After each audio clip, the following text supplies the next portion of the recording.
The hum in my head went completely silent when Julian Croft leaned across the table. I had sat in that glass-walled conference room at Thorn Global for 11 years, usually pointing out compliance red flags that the executives preferred to ignore. But today the room was quiet, save for the low hum of the air conditioner and the smug breathing of the newly appointed Vice President of Operational Strategy. Julian was a recent business school graduate who believed that corporate authority was best exercised through slide decks filled with buzzwords.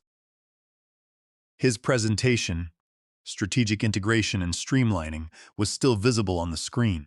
"Your services are no longer mission-critical, Adrian," Julian said, clasping his hands together, in a gesture he had likely copied from a motivational seminar. He smiled, a thin, rehearsed expression that did not reach his eyes. "We are moving into a more agile phase, and frankly, your rigid adherence to legacy protocols is holding back our operational velocity." I looked at him, feeling my pulse remain steady. At 48 years old, I had survived 4 corporate restructurings and a dozen managers who thought they could bypass regulatory frameworks to save a few pennies. Julian was simply the latest iteration of this archetype, carrying himself with the unearned confidence of a conqueror. "I understand," I replied, keeping my voice flat and even.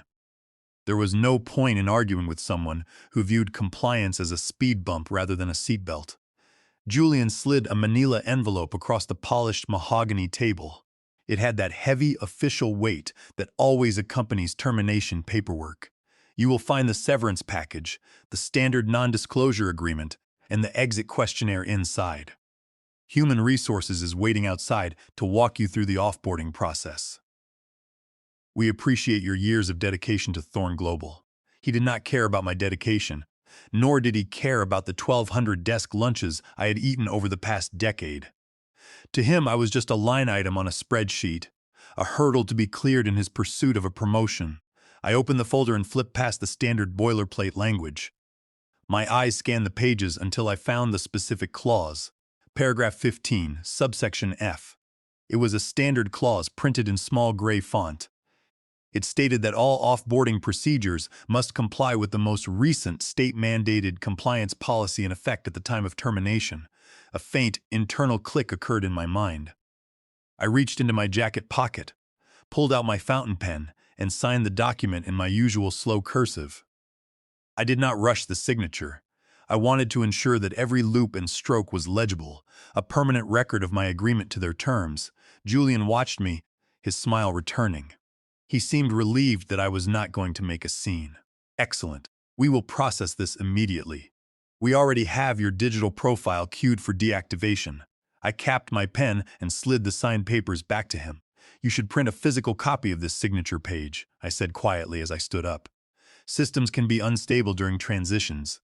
Paper is more reliable." He chuckled, a soft, dismissive sound. "We are a digital-first organization now, Adrian. We do not need binders clogging up our storage." I did not reply. I straightened the lapels of my gray blazer, picked up the manila envelope, and walked toward the door. Outside, the Human Resources Director and an assistant were waiting with a cardboard box. They looked nervous, avoiding my gaze. I walked past them and entered the compliance wing. My team was staring at their monitors, the tension in the room thick enough to feel. They knew what was happening. Toby Ward, our junior intern, looked up with wide, worried eyes. Clara Mercer, the senior compliance analyst who had worked beside me for 5 years, stood up from her cubicle. "Is it true?" Clara whispered, her voice tight. I gave her a small nod. "It is. Julian is streamlining the department." She looked toward Julian's office, her jaw clenching. "This is a disaster. He does not even know the difference between a state audit and a federal filing. Who is going to sign off on the Q2 disclosures?" I placed my hand on her shoulder. "That is Julian's responsibility now. Just focus on your work, Clara. Follow the written procedures." I spent 10 minutes packing my sparse belongings: a half-dead succulent named Susan, 2 coffee mugs, a personal notebook, and a framed photograph of the West Virginia hills. As I swiped my security badge at the glass turnstile for the last time, the reader blinked red, and a sharp beep echoed through the lobby. Access denied. The transition was complete. I was officially a ghost in the machine of Thorn Global. I walked across the street to a small sandwich shop. I sat at a corner table, set my box on the floor, and pulled out my personal phone. I opened my mail application and forwarded the termination confirmation email to Oliver Sinclair, the head of legal, and Brian Gable, the operations manager. I wrote a brief note: please confirm receipt of my exit packet. As per paragraph 15, subsection F, my offboarding is subject to the compliance policy ratified on July 14th. Please ensure that all relevant parties review the signatory locks in Memo SRO 8842-29Q2. Section 18D. I attached a screenshot of the state-verified timestamp from my final registry log, hit send, and closed the application. I took a sip of my tea, feeling the first warm breeze of spring, and watched the high-rise office building of Thorn Global from across the street. The countdown had begun, and Julian Croft had no idea that he had just pulled the pin on his own career. The afternoon sun began to hit the glass facade of Thorn Global, but inside the compliance department, the atmosphere was rapidly freezing. Toby Ward sat at his computer, his fingers hovering over the keyboard as he attempted to access the state regulatory database. A bright red error box flashed on his monitor. Access denied. Credentials invalid. He tried again, typing slower, checking for typos. The same red warning appeared. He turned to Clara Mercer, who was staring at a thick compliance binder with a look of growing dread. "Clara," Toby called out, his voice cracking slightly. "I cannot log into the registry. It says my security key is unauthorized for the Q2 filing queue." Clara stood up and walked over to his desk. She leaned over his shoulder, her eyes scanning the error codes. "That is impossible. Your credentials are linked to the department's master account. Try logging in through the backup server." Toby clicked through the menus, but the result was the same. The secondary server returned a database lock code, SRO 8842-29Q2. Active. Clara felt a cold sensation in her stomach. She went back to her desk and opened the shared network drive, where Adrian Vance had stored the department's operational procedures for the past 11 years. The directory was there, but when she clicked on the folder labeled Signatory Keys, she found only a single plain text file. She opened the file. It contained a short note written by Adrian before his termination. "If we start skipping steps for speed, the speed will not matter when we crash. Remember that clouds do not testify in a regulatory hearing. Only paper does." "What does that mean?" Toby asked, walking over to her cubicle. "It means Adrian did not store the digital registry keys on the company cloud," Clara said, her voice dropping to a whisper. "He kept them on a physical drive or a local ledger that only he could access. And since Julian Croft fired him this morning, those keys are gone." Across the open plan office, Julian was sitting at a glass table, laughing loudly on a video call. He was gesturing with a coffee cup, talking to one of the operations directors, Lillian Cole. "Yes, Lillian, we have already eliminated the legacy layers," Julian said, his voice echoing across the quiet department. "The compliance bottleneck is finally resolved. We are moving toward a streamlined system where approvals are automated. No more rigid gatekeepers holding up our quarterly reports." Clara watched him, shaking her head. Julian had no concept of the legal reality of their industry. Thorn Global operated under strict state oversight, and every quarterly report required a verified signature from a certified compliance officer. Without that signature, the filings were legally void, and submitting them without authorization was a federal offense. In the basement records room, George Higgins was standing in front of an empty shelf. The 68-year-old archivist had spent 30 years managing the physical files of the company, and he prided himself on knowing the location of every document. "Martha." George called out to his assistant, Martha Briggs, who was cataloging folders nearby. "Have you seen the green-tabbed binders for the Q2 compliance exhibits?" Martha stopped her work and looked over. "The ones with the state seals? They were on the second shelf yesterday." "They are gone," George said, adjusting his glasses. "The entire shelf is empty. There is not even a tracking slip." Martha walked over, her brow furrowing. "That is strange. Adrian was the only one who checked those out, and he always logged them." At that moment, the door to the records room opened, and Julian Croft walked in, looking pleased with himself. He looked around the dusty shelves with an expression of mild disgust. "Ah, George," Julian said, stepping forward. "I see you are still keeping these paper archives. We are purging these legacy formats to free up space for the new digital strategy. Did you move the quarter two binders, Mr. Croft? George asked, his voice gravelly. Julian waved his hand dismissively. I authorized their disposal this morning. A junior assistant took them to the shredder room at 4:18 in the afternoon. We do not need paper backups when everything is stored in the cloud. George stared at him, his face turning pale. You shredded the green tab binders? Of course, Julian replied. They were marked as draft status in the system logs. There is no need to keep redundant paperwork. George turned to his desk, his hands shaking slightly as he opened his email client. He began typing an urgent message to Oliver Sinclair, the head of the legal department subject. Missing quarter two binders. Urgent, baby. We have a major problem in records. Julian Croft has ordered the shredding of the physical quarter two compliance exhibits. These binders contain the original, notarized signatures required for the state registry. We have no other physical copies, and the digital files in the shared drive are unsigned drafts. Please advise. He hit send and looked up at Julian, who was already walking out of the records room, completely oblivious to what he had just done. George leaned back in his chair, whispering to Martha, He has just shredded our insurance policy. Upstairs in the legal department, Oliver Sinclair received the email. He stared at the screen for a long time, his jaw tightening as the realization of what Julian had done began to sink in. He picked up his phone and called Brian Gable. Brian, get in here, Oliver said, his voice tense. We need to look at Adrian's termination file immediately.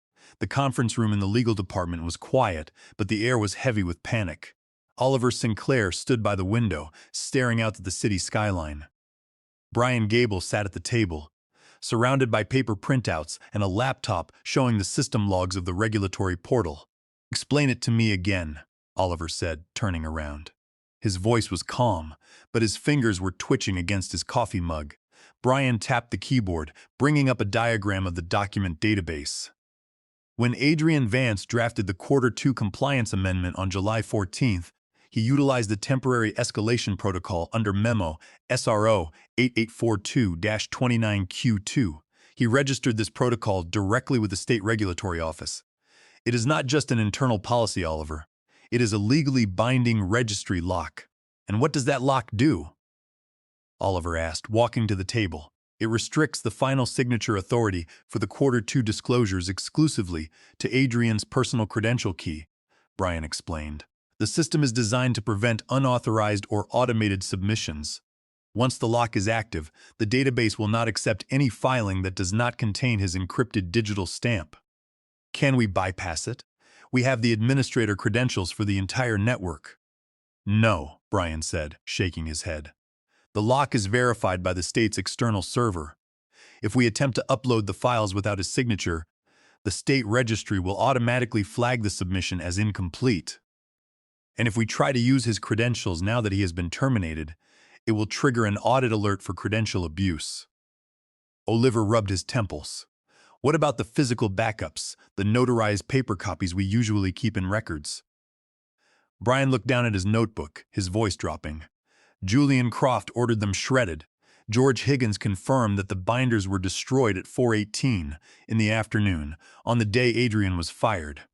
Julian thought they were legacy documents. Oliver closed his eyes, taking a slow, deep breath. He shredded the physical copies. He fired the only person who can sign the digital copies, and he did all of this without transferring the signatory authority. Exactly, Brian said. According to the July 14th memo, the authority can only be transferred using a chain of custody form that must be co-signed by both Adrian and the CEO before the termination is finalized. Since Adrian was escorted from the building without signing that form, the lock remains active.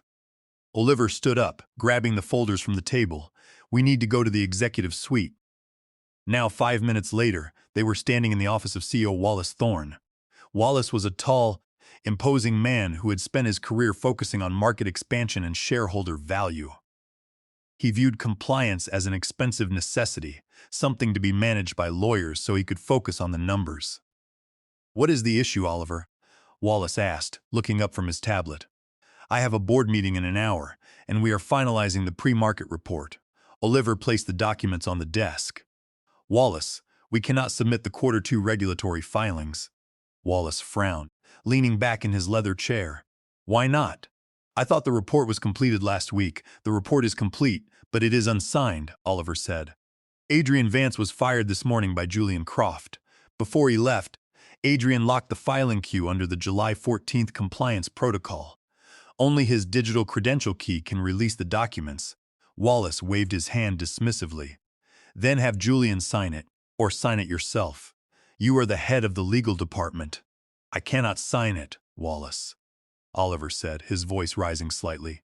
The state registry only recognizes Adrian as the authorized signatory for this quarter. If we attempt to submit the filings with my signature, or if we try to bypass the system, we will be in violation of State Code 18D. Wallace's expression hardened. We have $2 million in pending transactions that depend on this filing being processed by the end of the week. Are you telling me that a single employee can block our entire operation? He did not block it to be difficult, Brian interjected. He set up the lock to comply with the state's audit requirements after the reporting issues we had last year. The board approved the protocol on June 19th. Julian simply did not read the documentation before he terminated Adrian. Then overwrite it, Wallace demanded, his voice turning cold. Call our IT department. Tell them to reset the credentials and upload the files. We cannot do that, Wallace, Oliver said. Submitting regulatory documents with falsified or unauthorized signatures is a violation of California Penal Codes, Section 470. It is forgery. If we do that, we are committing fraud, and the regulators will suspend our operating license immediately. The room went completely silent. The annoyance on Wallace's face slowly faded, replaced by a look of sudden realization. He looked at the documents on his desk, then at Oliver. A license suspension? Wallace whispered. Yes, Oliver replied. If our license is frozen, we will lose the Johnson account, and the Danner renewal will be canceled. The financial impact would be catastrophic. Wallace leaned forward, his knuckles turning white as he gripped the edge of his desk. How did this happen? Who authorized the termination without reviewing the compliance protocols? Julian Croft did, Oliver said. He wanted to streamline the department, and in the process, he shredded our physical backups and locked us out of the system. The clock on the wall of the executive conference room showed 10:35 in the morning. Wallace Thorne stood by the whiteboard, where Oliver Sinclair had written out the timeline of the compliance locks. The CEO's tie was loosened, and he had spent the last hour on the phone with the board of directors, trying to manage the fallout of the delayed filing. We have a 35% drop in pre-market confidence, Wallace said, his voice flat with exhaustion. The board is demanding answers. How long do we have before the regulators take official action? Oliver checked his tablet.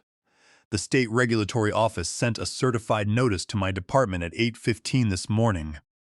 We have exactly 36 business hours to submit the signed Q2 exhibits, or show, cause why our license should not be suspended.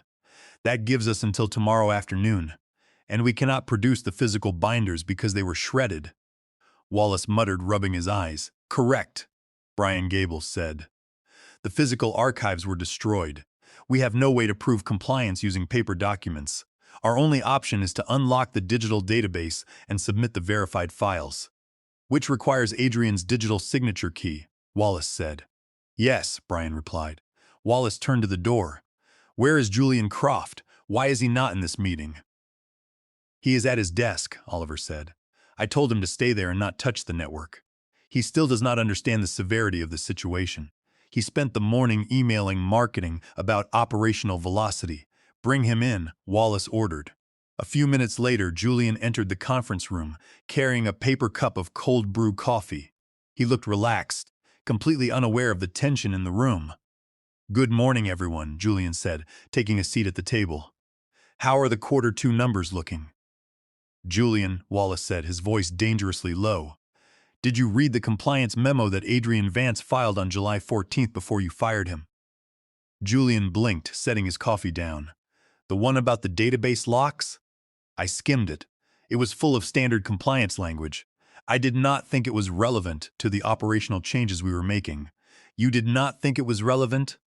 Wallace repeated, leaning forward. That memo is a legally binding registry lock registered with the state.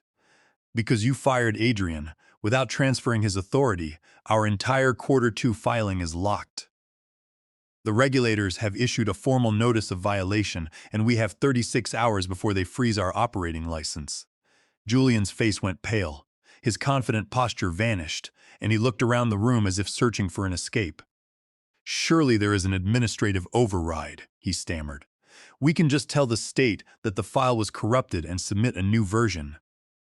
We cannot submit a new version because you shredded the physical archives, Oliver said. The green tab binders that contained our original, notarized signatures were destroyed on your orders. We have no evidence to verify our compliance except the digital ledger that Adrian locked. I was trying to eliminate the paper bottleneck, Julian said, his voice rising in panic. We are moving to the cloud. I did not know the binders were the only copies. You did not know because you did not ask, Wallace snapped. You wanted to play the role of the efficient manager, cutting costs and removing redundancies. But you did not bother to understand the system you were cutting. You fired the one person who kept this company legally compliant, and now you have put our entire business at risk. Julian looked down at the table, his hands trembling. I was only trying to implement the strategy the board approved. The board did not approve a strategy that includes regulatory forgery and license suspension. Wallace said. Oliver turned to the CEO. Wallace, we have attempted 23 separate times to access the registry using our administrator keys. Every attempt was blocked by the state server. We also tried to initiate 3 emergency overrides, but the registry flagged them as unauthorized access. If we try again, we will trigger an automatic audit of our entire network. What are our options? Wallace asked. There is only one option, Oliver said. We have to get Adrian Vance to sign the override documents and transfer his digital signature key back to the company. Will he do it? Wallace asked. I do not know, Oliver admitted. He signed his exit packet and left without a word. He is a professional, but he is not stupid. He knows exactly what he built, and he knows that we cannot open the door without him. Wallace stared at the whiteboard for a long moment. He looked at the time on his phone. It was 12:10 in the afternoon. Call him, Wallace said. Offer him a consulting agreement. Tell him we will pay his standard rate. Whatever it takes to get this resolved. Oliver nodded. I will call him now. But do not expect him to make it easy for us, Wallace. Adrian has all the leverage, and he knows it. The passenger train rolled smoothly through the forested hills of West Virginia, the afternoon sun casting long shadows across the valley. Adrian Vance sat by the window, sipping a cup of hot black tea. His personal phone sat on the small table in front of him, silent and still. He had turned off his notifications hours ago, choosing to watch the scenery rather than check the digital world he had left behind. When he finally turned the screen back on at 1:15 in the afternoon, he found a long list of missed calls and urgent messages. There were 6 voicemails from Oliver Sinclair, 3 from Brian Gable, and 2 direct emails from the office of CEO Wallace Thorne. Adrian opened the first email from Wallace. The subject line read, Urgent consulting request from the office of the CEO. Adrian, the email began. We are currently facing a technical delay with the Q2 regulatory filings. We require your assistance to resolve a credential issue on the registry database. The board is prepared to offer you an emergency consulting contract with a generous hourly rate to assist us with this transition. Please contact Oliver Sinclair immediately to discuss the terms. Adrian smiled, a quiet, knowing expression. He did not feel angry or vindictive. He simply felt the satisfaction of a craftsman who knew the value of his work. He opened the network log application on his personal laptop. He could see that the company's IT department had attempted to access his secure database lock 23 times over the past 24 hours. Every attempt had been logged as an unauthorized intrusion. He opened a new email draft, addressing it to Oliver Sinclair and carbon copying Wallace Thorne. He began typing his response, his fingers moving methodically across the keyboard. Oliver, I am open to discussing a limited consulting agreement to resolve the Q2 registry lock, he wrote. However, given the complexity of the database protocols and the regulatory risks involved, I will only engage under the following conditions. 1. Full reinstatement to my position as Senior Compliance Director, effective immediately and retroactive to July 29th. 2. Complete operational autonomy over the Compliance Department for the remainder of the fiscal year, with no oversight from the Vice President of Operational Strategy. 3. Quadruple compensation for the third quarter, with guaranteed bonus protection regardless of company performance metrics. 4. A written, company-wide apology from Julian Croft, acknowledging his professional negligence and disregard for regulatory protocols during my termination. 5. A fifth condition regarding department staffing, to be named at my discretion before the close of the fourth quarter. If these terms are acceptable, please send the finalized agreement to my personal email. Once signed, I will execute the registry release and transfer the digital signature authority. Adrian hit send, closed his laptop, and returned to his tea. He was in no rush. He knew the company had less than 24 hours before the state regulatory office initiated the license suspension. In the executive boardroom at Thorn Global, Wallace Thorn read the email aloud to the assembled board members. The room was silent, the only sound being the soft whir of the projector fan. Quadruple compensation? One of the board members muttered, shaking his head. This is extortion. It is not extortion, Oliver Sinclair said quietly. It is market value. He is the only person who can save our operating license, and he knows it. If we do not accept these terms, we will lose the Johnson account by tomorrow morning. That account alone is worth $3 million. Wallace looked at Julian Croft, who was sitting in the corner of the room looking small and defeated. Julian, you will write the apology, Wallace said, his voice cold. Julian nodded, not looking up. I will write it. And then you will pack your things, Wallace added. Your services are no longer required at Thorn Global. An hour later, the signed consulting agreement was delivered to Adrian's inbox. He reviewed the signatures, verified that the board had ratified the terms, and signed his name at the bottom. The next morning, Adrian walked through the front lobby of Thorn Global. He did not have his security badge, but the receptionist stood up and opened the gate for him with a respectful nod. He walked down the corridor toward the compliance wing. The employees looked up as he passed, some of them smiling, others looking relieved. He entered the boardroom, where Wallace Thorn and Oliver Sinclair were waiting.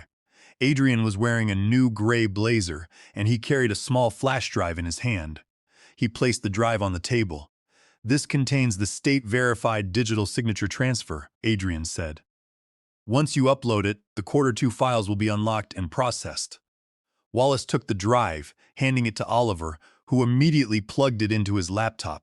Within minutes, the system logs showed the registry lock turning green. Filed and verified, Wallace looked up, his expression a mix of relief and grudging respect. Thank you, Adrian. We are glad to have you back. I am glad to be back, Adrian replied, his voice calm. But let us make one thing clear, Wallace. He looked at the CEO, his gaze steady and unyielding. Your services are no longer mission critical, Adrian said quietly, using the very words Julian had spoken to him. That phrase should have stayed in your drafts. Wallace did not say a word. He simply nodded, accepting the lesson. Adrian turned and walked out of the boardroom, returning to the compliance department to rebuild what had been broken.